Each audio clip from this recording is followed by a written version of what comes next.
ողջունում եմ Գոհար ջան ու շատ պատիվ է կանգնել քո կողքին ու ելույթ ունենալ։ Կարծում եմ բոլորիս համար է պատիվ։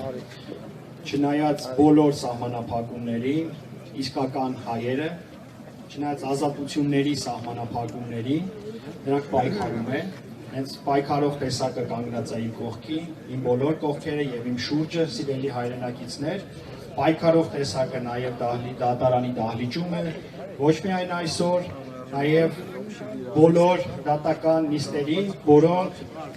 իրականացվում են շինծու ապօրինի քաղաքական գործերով, դրա համար կոչ եմ անում բոլորին շարունակել պայքարը մեր քաղբանտակյալների համար, մեր ազգային բարերարի համար, Հայաստանի հաջորդ վարչապետի համար, մեր սրբազան հայրերի համար, մեր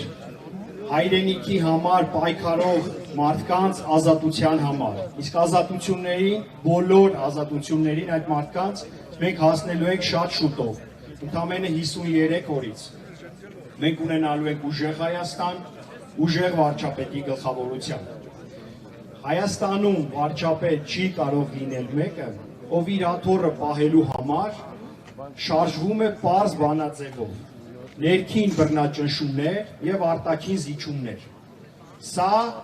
երկրի ղեկավարման տրամաբանություն չէ, սա բանաձև չէ ղեկավարելու Հայաստանի պես հրաշք երկիրը։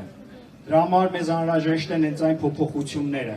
որոնք արդեն ներկայացվել են։ Կլինեն դա տնտեսական ծրագրերը, կլինեն անվտանգային ծրագրերը, կլինեն բոլոր այն ծրագրերը, որոնք գալու են լրացնելու դրանց եւ գալու են ապահովելու Հայաստանի բարեկեցիկ ապագան, մեր երեխաների ապագան, Գոհարի նորածին մանկան ապագան, մեր բոլորիս հրաշք բալիկների ապագան։ Երկրի տարածքի հաշվին աթոռը պահելու մոլուցքը անգամ սահմանային զիջումների, անգամ Հայաստանի շահի եւ ազգային արժեքների վերաբերյալ զիջումների միջոցով հնարավոր չէ, որպեսզի ցասման չարժանանա։ Այդ ցասումը արդեն հասունացել է։ Ցասումը արդեն այնքան է հասունացել, որ մարդ, ով եկել է լավագույն խոստումներով, խաբելով ժողովրդին, հիմա արդեն հասկանում է, որ խոստումներից ոչինչ չի մնացել։ Իր ամենամեծ կեղծիքներից եւ մանիպուլյացիաներից այլևս ոչինչ չի մնացել։ Եվ